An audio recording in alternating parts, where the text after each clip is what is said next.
आज हम इस वीडियो में बात करने जा रहे हैं एक बहुत चर्चित केस के बारे में, जिसमें कि एक पेशेंट की हेयर ट्रांसप्लांट में कानपुर में एक क्लिनिक में डेथ हो जाती है। एक patient young male around 25-30 years of age, उन्होंने अपना हेयर ट्रांसप्लांटेशन एक डेंटिस्ट के क्लिनिक में, बीडीएस डॉक्टर के क्लिनिक में कानपुर में कराया, जिसके दौरान या मिसहैपनिंग होने से या सर्जरी के बाद कोई मेडिकल प्रॉब्लम होने की वजह से पेशेंट की डेथ हो गई। और पूरे इंडिया में ये केस जो है डिस्कशन का टॉपिक रहा। इसमें तरह तरह के अपने लोगों ने रीजंस समझने की कोशिश करी कि क्यों हुआ, कैसे हुआ। बड़ा अनफॉर्चुनेट था, ये नहीं होना चाहिए था। मेडिकल साइंस के लिए एक सेटबैक है कि किसी इलेक्टिव प्रोसीजर में, कॉस्मेटिक प्रोसीजर में अगर ऐसा होता है तो it should really not happen.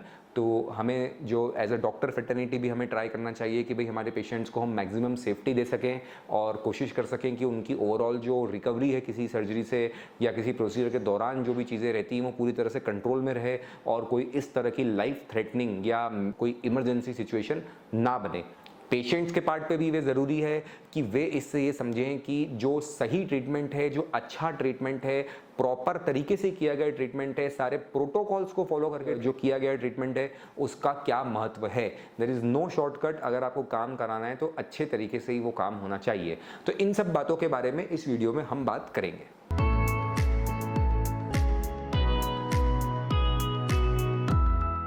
नमस्कार, मैं हूं doctor Ankit from Indore. I am a maxillofacial surgeon. I am practising in Indore since 10 years. मैं 10 साल से इंदौर में काम कर रहा हूं। चेहरे पे हर प्रकार की सर्जरी मैं करता हूं। Cancer, cleft lip palate, jaws repositioning, joint, cosmetic surgery, चेहरे की चोट की surgery, hair transplantation surgery, everything on face we do. तो being a maxillofacial surgeon, I am very much familiar with the face. I am very much familiar with entire head neck region and इस बारे में मैं थोड़ा समझने की कोशिश कर रहा था कि ऐसा क्यों हुआ होगा। तो देखिए, हेयर ट्रांसप्लांट एक वो प्रोसेस है जिसमें पीछे की साइड से सर के बाल निकाले जाते हैं, donor area, back of the head most commonly, और उसको आगे की साइड पर लगाए जाते हैं, यानी कि रेसिपिएंट एरिया जहां पर आपको हेयर गार्ड्स की रिक्वायरमेंट है। 99.99% ये प्रोसीजर एक लोकल एनेस्थीसिया का ही प्रोसीजर है। इसके लिए जनरल एनेस्थीसिया पे जाने का कोई बहुत खास जस्टिफिकेशन हमारे पास नहीं है। लोकल एनेस्थीसिया का प्रोसीजर हम इसको मानेंगे। लोकल एनेस्थीसिया मतलब शरीर के एक हिस्से को सुन कर देना जहां पर आप काम करना चाहते हैं। सुन का मतलब ये होता है कि वहां पर नसों को हम एनेस्थेटाइज कर दें, जो पेन का परसेप्शन है वो बंद हो जाए, वो पार्ट नम हो जाए, उस पार्ट पर आप कुछ भी करें फिर पेशेंट को पता ना चले। इसे कहते हैं लोकल एनेस्थीसिया। तो back side of the head में यहाँ पर सुन किया जाता है और आगे सुन किया जाता है जहां पर आप ये काम करना चाहते हैं। जैसे कि किसी भी और सर्जरी में होता है कि आपको पेशेंट की मेडिकल कंडीशन ओवरऑल एसेस करनी होती है। वो पर्टिकुलर पेशेंट उस सर्जरी के लिए फिट है या नहीं है ये समझना होता है, जिसे प्री सर्जिकल फिटनेस कह लो या प्री एनेस्थेटिक चेकअप कह लो या सर्जरी के पहले एक बार पेशेंट का पूरा एनालिसिस, मूल्यांकन करना कह लो, मेडिकल टेक्निकल पैरामीटर्स को लेकर के कि हाँ ये पेशेंट इस सर्जरी के लिए फिट है। अगर किसी के ब्लड टेस्ट में या फिजिकल एग्जामिनेशन में या फिजिशियन द्वारा कुछ टेस्ट किए जाते हैं, उसमें किसी भी तरीके की कोई भी ऐसी कंडीशन पाई जाती है कि जिसके कारण वो पेशेंट वो सर्जरी कराएंगे तो उनको और कोई परेशानी हो सकती है, या उस सर्जरी के दौरान जो दवाइयाँ यूज़ होगी उनसे कोई परेशानी हो सकती है, या वो पेशेंट को इन्फेक्शन हो सकता है, या उनकी हीलिंग में परेशानी हो सकती है, या उनको ब्लड लॉस हो सकता है, या वो पेशेंट के दूसरे किसी शरीर के ऑर्गन पर एक दुष्प्रभाव इस सर्जरी के कारण पड़ सकता है। ऐसी किसी भी कंडीशन में पहले उस चीज को ठीक किया जाता है, उसके बाद ही वो सर्जरी के लिए प्रोसीड किया जाता है। अब अगर वो सर्जरी जो उस पेशेंट की होनी है वो कोई क्रिटिकल सर्जरी है जो कि अपने आप में एक लाइफ एंड डेथ का सवाल है, तो कैसे भी करके उस पेशेंट को फिट कराना ज़रूरी है और वो सर्जरी करना ज़रूरी है। अब वो फिटनेस के लिए जो पूरी टीम ऑफ डॉक्टर्स है वो उसमें काम करे। जो भी प्रॉब्लम है, हार्ट की है, किडनी की है, लंग्स की है, ब्रेन की है, ब्लड की है, वॉटेवर जो भी प्रॉब्लम उस पेशेंट को है, वो संबंधित डॉक्टर उसका ट्रीटमेंट करें, उस कंडीशन को कंट्रोल में करें और फिर वो सर्जन अपनी सर्जरी करें जिसकी की बात अपन कर रहे हैं। पर हेयर ट्रांसप्लांट इतनी क्रिटिकल सर्जरी नहीं है जिसके लिए कि कोई गंभीर बीमारी वाले पेशेंट इसे अपनी जान पर खेल करके कराएं। पहली बात तो ये है। अगर आपकी कोई मेडिकल कंडीशन ऐसी है जिसके कारण कि आपको कोई इमरजेंसी बन सकती है या लाइफ थ्रेटनिंग कंडीशन हो सकती है, तो बेटर है कि हम एक इलेक्टिव प्रोसीजर को होल्ड करें या अवॉइड करें। अगर हम मेडिकली फिट हैं तो अलग बात है। दूसरी बात यह है जो पेशेंट्स के समझने की है कि जब भी ये सर्जरी करें तो आप एक अच्छे सेटअप में, एक एक्सपीरियंस डॉक्टर और एक रिस्पॉन्सिबल सेटअप में ही कराएं। जहाँ पर कि सारे मेडिकल नॉर्म्स को फॉलो किया जाता है, जहाँ पर ओटी उन स्टैंडर्ड्स का है जिससे कि पेशेंट की केयर प्रॉपर की जा सके, हाइजीन मेंटेनेंस है, स्टरलाइजेशन मेंटेनेंस है, स्टाफ जो है क्वालिफाइड है, वो डॉक्टर खुद उस चीज़ में एक्सपीरियंस्ड है, हर तरह की सिचुएशन वहाँ पर हैंडल की जा सकती है और वो डॉक्टर उस सर्जरी के लिए क्वालिफाइड है। अब डॉक्टर क्वालिफिकेशन पे एक बहुत बड़ी बहस इन दिनों पूरी मेडिकल फ्रेटर्निटी में पूरे इंडिया में बनी हुई है। अभी 3 कैटेगरी के डॉक्टर जो हैं वो इसके लिए लीगल तरीके से ऑथोराइज्ड हैं हमारी सरकार द्वारा, MCH प्लास्टिक सर्जन या DMB plastic surgeon, whatever, plastic surgeons, dermatologist and maxillofacial surgeons. हालांकि plastic surgeons and dermatologist don't want कि मैक्सिलोफेशियल सर्जन इस चीज़ के लिए लीगल तरीके से काम करें और वो इसमें अपना करियर बनाएं या पेशेंट्स को इस चीज़ की सेवाएं दें या हेयर ट्रांसप्लांटेशन करें। उसका भरपूर विरोध ये फ्रेटर्निटीज कर रही हैं। मैक्सिलोफेशियल सर्जन्स वो सर्जन्स होते हैं जो चेहरे पे हर प्रकार की सर्जरी करते हैं। चूंकि हेयर ट्रांसप्लांट बहुत पुरानी सर्जरी नहीं है, इसलिए ये ओरल एंड मैक्सिलोफेशियल सर्जन्स के ऑफिशियल करिकुलम में लेट शामिल हुआ है। ओरल एंड मैक्सिलोफेशियल सर्जरी की टेक्स्ट बुक्स में हेयर ट्रांसप्लांट पढ़ाया जाता है। DCI ने 2022 में इसे legally oral and maxillofacial surgeons के सिलेबस में इंक्लूड किया है।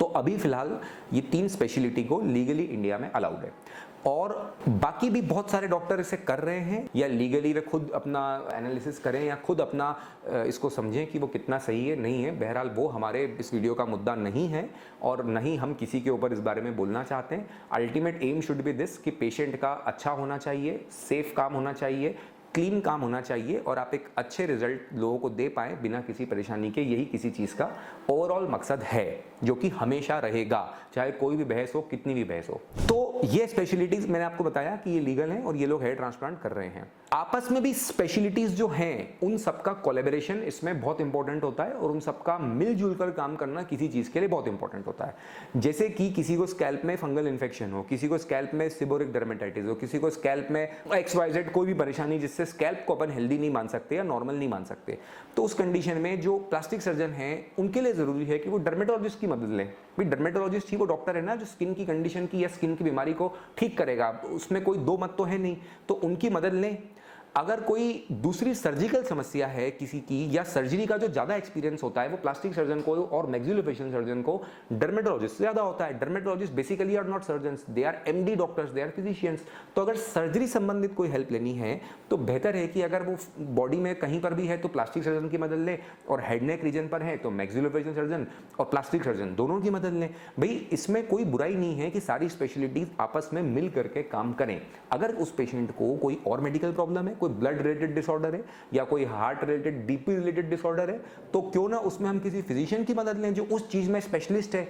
हेयर ट्रांसप्लांट तो हेयर ट्रांसप्लांट है, आप हेयर ट्रांसप्लांट कर रहे हैं, चाहे आप मैक्सिलोफेशियल, चाहे आप डर्मेटोलॉजिस्ट, चाहे प्लास्टिक सर्जन, आप कुछ भी हैं, लेकिन किसी की और कोई प्रॉब्लम है तो क्या उस स्पेशलिटी के डॉक्टर को वहां पर इन्वॉल्व नहीं किया जाएगा क्या कि हम तो हेयर ट्रांसप्लांट की बात कर रहे हैं साहब, हमारे लिए तो ऑथराइज्ड है, हम तो यही करेंगे, हम सब कुछ कर लेंगे। ऐसा थोड़ी ना होता है। आपको उस स्पेशलिटी में जो एक्सपर्टाइज रखता है उस बात को समझना पड़ेगा, उस आदमी की हमें वहां पर कॉन्ट्रीब्यूशन लेना पड़ेगा या उस डॉक्टर का हमें वहां पर कंट्रीब्यूशन लेना पड़ेगा जो उस स्पेशलिटी से कंसर्न है। सब मिल करके जब काम करेंगे तो पेशेंट को एक मल्टी डिसिप्लिनरी अप्रोच द्वारा बहुत ही अच्छा रिजल्ट सेफ तरीके से दिया जा सकेगा।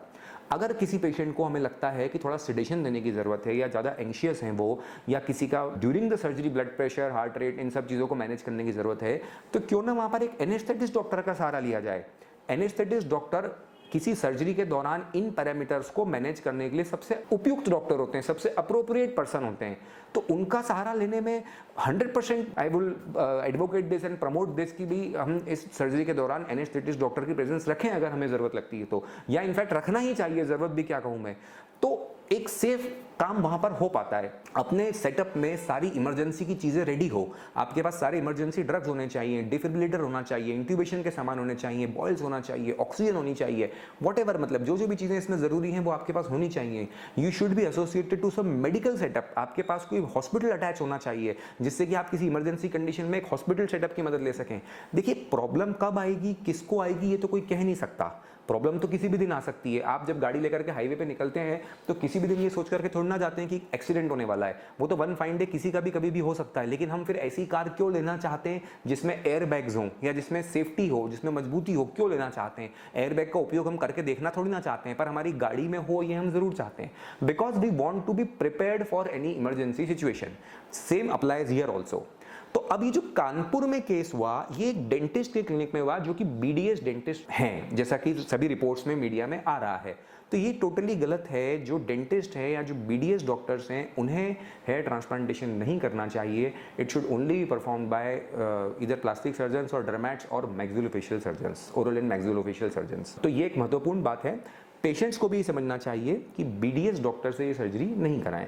पेशेंट्स भी कई बार डॉक्टर को बहुत प्रेशराइज करते हैं कि हम तो इतने पैसे में चाहते हैं, उतने पैसे में चाहते हैं, हमारे पड़ोसी ने इतने में कराया है, वहाँ उस शहर में तो ऐसा होता है, वहाँ तो इतने रुपए हेयरग्राफ्ट होता है। इस तरह की बातें सोसाइटी में सुनने में आती रहती हैं। बट ट्राई टू अंडरस्टैंड कि अगर आप लोग कॉस्ट कट करने की तरफ ज़्यादा एम लगाते हैं तो कहीं ना कहीं वो जो कॉस्ट कट है वो आपके काम की क्वालिटी में से होने की संभावना बन जाती है। इसलिए ऑलवेज प्रेफर सच सेंटर्स जो एक कॉस्ट कटिंग का काम नहीं करते हैं और अपने पेशेंट को क्वालिटी सर्विसेज देते हैं। Quality not only in terms of result, आपका बालों का डेंसिटी और नेचुरल लुक और ये और वो और हेयर लाइन, वो सब तो चलो एक मैटर है ही, वो तो आपको चाहिए ही, but quality also in terms of your safety and your well being, not compromising with your vitals, not compromising with the main technical aspects of the procedure. आप ओवरऑल अपने स्टैंडर्ड से कॉम्प्रोमाइज ना करें, ये बहुत ज़रूरी होता है। तो वो क्वालिटी जो सेंटर देते हैं वहाँ से कराना वर्थ है, भले ही आपके थोड़े पैसे हो सकता है आपके एक्सपेक्टेशन से कुछ अमाउंट ज़्यादा लग रहा हो, तो आप वो पैसे न बचाएं, अच्छे सेंटर पर ये काम करें, रिस्पॉन्सिबल डॉक्टर के साथ काम करें जो आपकी आफ्टर केयर बहुत अच्छे से करें, जो ओवरऑल पूरे प्रोसीजर में आपकी हर बात को सुने समझें, आपको एक ऐसा होमली एनवायरनमेंट फील हो कि आप हर चीज़ डिस्कस कर पाएं, अपनी कोई भी प्रॉब्लम है बता पाएं, और आपकी केयर बहुत अच्छे से पूरा टीम करे, पूरा स्टाफ करे, वो डॉक्टर करे, हाइजीन मेंटेन करे, उनके पास जो आर्मामेंटेरियम हो वो उस स्टैंडर्ड का हो जो जल्दी आपको रिजल्ट दे, सारी दवाइयाँ वहाँ पर अच्छी कंपनी की यूज़ की जाए, छोटी छोटी बहुत सारी बातें होती हैं। तो ओवरऑल ये चीज़ें बहुत मैटर करती हैं। This creates difference at the end of the day. सारी बातों का जब ध्यान रखा जाता है तो सब कुछ मिलकर के एक चीज़ का रिजल्ट बनता है। कोई एक चीज़ से किसी चीज़ का रिजल्ट नहीं बनता है। कोई घर बना रहे हैं तो सिर्फ अच्छी टाइल लगा लेने से काम नहीं होगा, आपको फर्नीचर भी अच्छा चाहिए, सीलिंग भी अच्छी चाहिए, लाइट्स भी अच्छी चाहिए, एवरीथिंग। तो आपको यहाँ पर भी सर्जरी कर रहे हैं तो किसी एक चीज़ को कर देने से आपका काम बहुत अच्छा हो जाएगा, ऐसा नहीं होगा। देयर आर 10 थिंग्स, छोटी छोटी 10 बातों का ध्यान रखा जाएगा, तब जाके आपका एक्सपीरियंस अच्छा रहेगा, आपका रिजल्ट अच्छा रहेगा और आप सेफ हैंड्स में रहेंगे। तो हमें इस पूरे एपिसोड में देखिए अब एग्जैक्टली वहाँ क्या हुआ ये तो बातें हैं, थ्योरी हैं सबकी अपनी अपनी। क्या चीज़ से वो पेशेंट की डेथ हुई, बड़ा अनफॉर्चुनेट हुआ। मेरी जो है श्रद्धांजलि है उनके साथ, उनके परिवार के साथ। ऐसा नहीं होना चाहिए किसी के भी साथ, बट जो हुआ उससे सोसाइटी को सीख जरूर मिले, ये हम चाहते हैं इस वीडियो के माध्यम से। तो हमें जो सीख मिलती है वो यही मिलती है कि हम क्वालिटी काम प्रेफर करें, ना कि थोड़ा बहुत कॉस्ट कट करके हम अपना कॉम्प्रोमाइज़ करके वो काम करें, और अपना जजमेंट बनाएं कि आपको जो चीज़ चाहिए वो कैसे मिलेगी, कहाँ मिलेगी और उसके लिए क्या आपको करना चाहिए। अपनी मेडिकल कंडीशंस जो हैं वो खुल के अपने डॉक्टर के सामने रखें, जो भी आपका ट्रीटमेंट चल रहा है वो बताएं। अगर आपके डॉक्टर चाहते हैं कि आप एक फिजिशियन से पहले बात करके एक क्लियरेंस लें या अपना बीपी चेक कराएं या ये सब कराएं तो वो करें। ये ना सोचे कि अरे वहाँ कहाँ जाऊँगा मैं तो 1000-2000 रुपये और फीस लग जाएगी, ऐसी बातें अपने माइंड में बिल्कुल नहीं लानी है। आपको वो काम उसी तरीके से करना है जिस तरीके से होना चाहिए, है ना। जो भी इंस्ट्रक्शंस डॉक्टर ने दिए उसका पालन करें, और कोई भी प्रॉब्लम लगती है उसको नेग्लेक्ट ना करें, अपने डॉक्टर से डिस्कस करें। अगर हम इन सब बातों का ध्यान रखते हैं तो ऐसी मिस हैपनिंग हमारे साथ नहीं होगी और हम सेफ तरीके से अपना काम कर पाएंगे। तो मैं उम्मीद करता हूं कि मैं आपको समझा पाया कि हेयर ट्रांसप्लांट के दौरान सेफ्टी के क्या मायने हैं, और मैं इस बात पर जोर देकर के आपको समझा सका हूं कि आपको सेफ्टी को पहली प्राथमिकता देनी है। Patient safety is our ultimate aim for any surgery, और वो कभी भी कॉम्प्रोमाइज़ नहीं होना चाहिए किसी भी कंडीशन में। सारे डॉक्टर्स जो हैं अलग अलग स्पेशलिटी के मिलके काम करें तो पेशेंट को बहुत अच्छा रिजल्ट दे पाएंगे। तो I wish very good health and of course great hair to everybody. इसके बारे में अगर और कोई चीज़ आप पूछना चाहते हैं, समझना चाहते हैं, तो you are most welcome on our website, या फिर आप इन नंबर्स पर भी हमसे संपर्क करके बात कर सकते हैं। धन्यवाद।